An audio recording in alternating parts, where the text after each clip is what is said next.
ভালো লাগা, ভালোবাসা, শান্তির জায়গা আমার গ্রামীণ পরিবেশ। গ্রামীণ পরিবেশে গেলে আমার মন এত শান্তি পায়, আত্মা শান্তিতে ভরে যায়। হাই এভরিওয়ান, আসসালামু আলাইকুম। নিশ্চয় সবাই আল্লাহর রহমতে ভালো আছেন। দেখুন কত সুন্দর বাঁশের বাগান। এই বাঁশের বাগানটা আমাদের বাঁশের বাগান। আমাদের ঘরের পিছনে বিশাল বাগান, মেহগনি গাছ, বেল গাছ, অনেক গাছ মিলে আছে। বাঁশের বাগানের মাঝখানেও অনেক গাছই আছে, দেবদারু গাছ আছে, বেল গাছ আছে, অন্যান্য গাছ আছে, তবে বাঁশের গাছই বেশি। পাশেই মাঠ, ছোট একটা মেটেল মতো আছে, পুকুর নাই, ওটা ওটা আমরাকে মেটেল বলে থাকি। আমি আমার এই ভালো লাগা থেকে এই ভিডিওটি ধারণ করেছি। চিরসবুজ এই বাঁশ বাগানটি। বাঁশের অনেক উপকারী দিক আছে। বাঁশ দিয়ে ঘরের খুঁটি, ঘরের চাল, ঘরের বেড়া এবং দালান কোঠা বানানোর সময় বাঁশ ব্যবহৃত হয়ে থাকে। বাঁশের যে কুঞ্চিগুলো থাকে, কুঞ্চিগুলো আমরা জ্বালানি কাজে ব্যবহার করে থাকি এবং বাঁশের পাতাও আমরা খড়ি হিসাবে জ্বালানি কাজে ব্যবহার করে থাকি। বাঁশবাগানের মাঝখানে দেখছেন এই দেবদারু গাছটা, দেবদারু গাছটা দাঁড়িয়ে আছে। দেবদারু গাছটা কিন্তু অনেক বড়।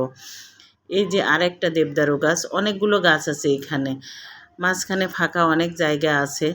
বাঁশবাগানের চারপাশে পরিবেশ একদম শান্তশিষ্ট, ছায়া ঘেরা, মায়া ঘেরা। আমার ভীষণ ভালো লাগে এবং ভালোবাসার থেকে, ভালো লাগার থেকে, মনের অনুভূতি থেকে ভিডিওটি ধারণ করেছি। নিশ্চয় আপনাদেরও ভীষণ ভালো লাগবে।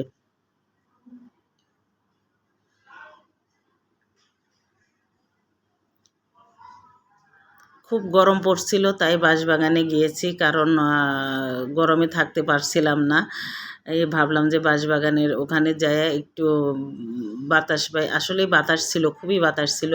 এই বাঁশ গাছটি একদম নুয়ে পড়েছে। আমি আবার হাত দিয়ে দেখছিলাম যে বাঁশ গাছটা কত বড়, একেবারে নুয়ে পড়েছে। বাঁশ গাছের নিচে কচি পাতা এবং তেলাকচুর পাতায় একদম ভরে গিয়েছে। ওগুলোও দেখছিলাম মনে মনে যে বাগানে কত ধরনের গাছ হয়েছে এখানে। আসলে সব গাছই অনেক উপকারী, আমরা জানি না, এই জন্য হয়তো সেগুলো আমরা ব্যবহৃত করতেও পারি না। তেলাকচুর পাতা শরীরের জন্য খুবই উপকারী, কারণ তেলাকচু পাতা খেলে ডায়াবেটিস নিয়ন্ত্রণে থাকে, শরীর ঠান্ডা থাকে। ঔষধি গুণে ভরা তেলাকচুর পাতা। দেখুন বাঁশগুলো কত মোটা মোটা হয়েছে, দেখতে ভীষণ ভালো লাগছে। নিশ্চয়ই আপনাদের কাছেও আমার এই ভিডিওটি ভালো লাগবে। যারা আমার এই ভিডিওটি দেখবেন, কোথা থেকে দেখছেন সুন্দর মন্তব্য করবেন। আপনাদের সুন্দর মন্তব্যের আশায় সবসময় থাকি। সবাই ভালো থাকবেন, সুস্থ থাকবেন, আমার জন্য দোয়া করবেন। আল্লাহ হাফেজ।